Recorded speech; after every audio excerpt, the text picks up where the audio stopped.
Hi, Peter Charles here, Folks for Life Fly Fishing. And today let's look at learning to spey cast on snow, because there's some definite benefits to being able to spey cast on snow. And generally I'm talking about the switch cast, and we'll get into that in a moment. But before I do, let me talk about my day yesterday when I was trying to do this. Beautiful day, bright sun. It was a bit cold, but no wind, lovely day. But before I can use the schoolyard, I have to wait for school to be over and all the kids to go home. So I got out there something around 4 o'clock, and a front was coming through, and the wind picked up, the temperature plummeted. So it was a bit of a rush job. Not the best efforts, given all things considered, but it was better than having my cameras freeze, because they were already starting to malfunction by the time I got to the end of the video. Anyway, so let's get started on spey casting in snow, and here I am walking out into the schoolyard, and let's take a look at my equipment that I'm using. I've got a G Loomis NRX 11-foot 8-weight switch rod, NRX Plus I should say, switch rod. I've got a Rage 510 head on it, and I've also added a poly leader on the end of that. It's a salmon steelhead poly leader, just a floating one that'll do. It's important with snow that poly leaders will help you get a bit of grip, because they get more surface area and a bit more weight. So you get a bit more grip out of the snow than you would if you had just straight mono. And I've got a 120-foot ridge running line. It's one of the old orange ones, 30-pound test. And I've got about a 5-foot leader and some yarn. So that's all I've got for equipment. And right now I'm just working out a little bit of line. You can see I'm already getting a load in the rod. I mean, even with off of snow. So unfortunately, we can't see the line. And this is one of the problems you get when using a GoPro with a little sensor. It had problems resolving the line because there just wasn't enough resolution capability in the sensor. I was a little too far away from it, and so the line was a little too small. If I enlarge this to about 300%, I can begin to see just a little hint of the Rage line, but the running line completely disappears. I've run into that problem before in other videos when using GoPros and other small sensor cameras, is they just can't resolve really fine details. And so if you're any distance away from the camera, you simply can't see the fly line anymore. So let's keep going. You can see that there is let's back up for a second. I forgot to say something. The one thing I did want to show you is that I'm getting a great bend in that rod. And that shows you how much load I'm getting despite the fact I don't have water to anchor my cast. And it's also a good rebuttal to anybody who says the anchor helps to load the cast. Well, I'm casting on snow. I don't really have an anchor, do I? Look at the load on the rod. Okay, let's get going now. So I'm only going to be using the switch cast here. And yes, you can do other casts, double, snake, single, snap T. You can do them all on snow. But the thing is, snow allows you to cheat a lot with those other casts. You can make all sorts of mistakes and still get something off. So that's why I'm suggesting stick with the switch cast, because this is the cast that really, really takes care of the problem areas that we have in spey casting.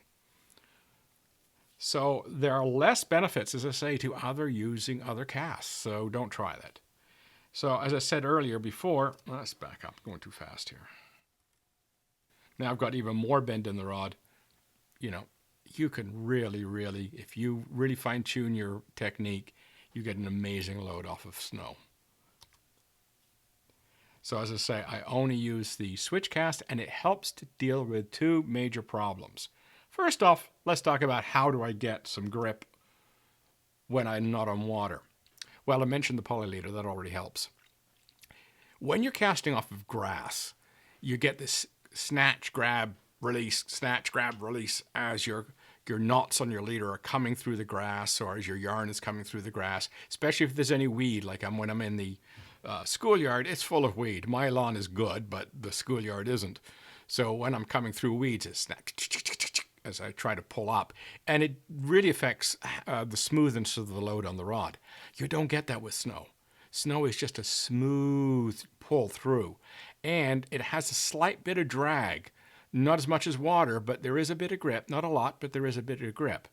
So in order to get a good anchor out of this, we have to make a low sweep with our rod, keeping the line, relatively flat to the snow surface. So you're putting a maximum amount of leader and line onto the snow as you're pulling it through.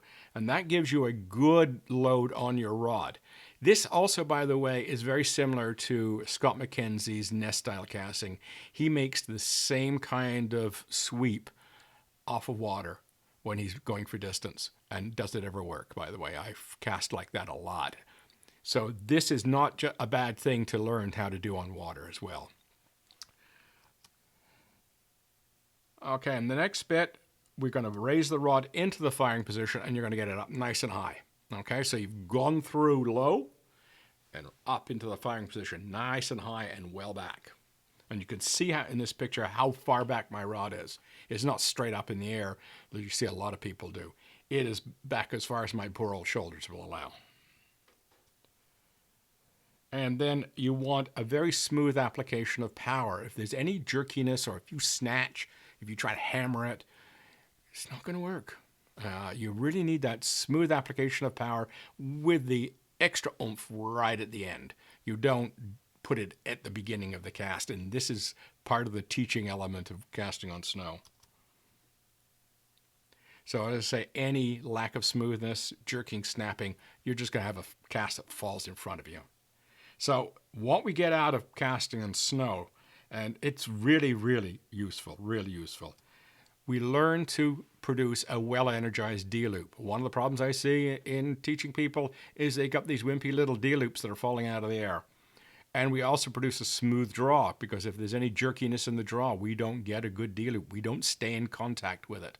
Because when you have to do that smooth pull off of snow, you stay in contact with your line the whole way through. If you're anyway, erratic, jerky, trying to yank things, then you lose contact and it all falls apart much quicker than when on water. And the other thing is you have to be smooth. You have to start slow and smoothly accelerate through to the end of the casting stroke. If you don't do that, the anchor will blow and it'll just fall out of the air. It's great training to avoid blowing anchors. You can apply an immense amount of power late in the casting stroke, and not blow your anchor. If you apply that power early, it's gonna kick right out and you're gonna blow the cast, or you're gonna get an ugly tailing loop, one or the other.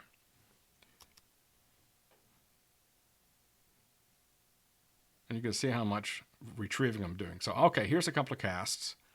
We're just going to put them in. You can get an idea how long I'm staying in this position, how far they're going. And look how deeply that rod is bent now. I'm going for extra distance. And there we go. That's all out. So you can see, you can really, really get a deep load, and you can really go for distance. Okay, listen to the wind.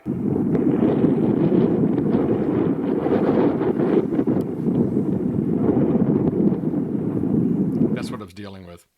So yeah, and I was casting crossways to the wind, so there's no wind aid. Okay, so what we're solving with snow casting is the poor D-loop shape and lack of energy in the D-loop. If you have a poor D-loop and it's a wimpy one, it's almost just barely hanging in the air, you're not going to cast well on snow. And it's a great thing to learn, to cast an energized D-loop, because you'll do a lot better on water. And also, as I say, the misapplication of power. A lot of people, have their rods almost vertical and they snap hard to try and get a cast. You try that on snow, it won't work.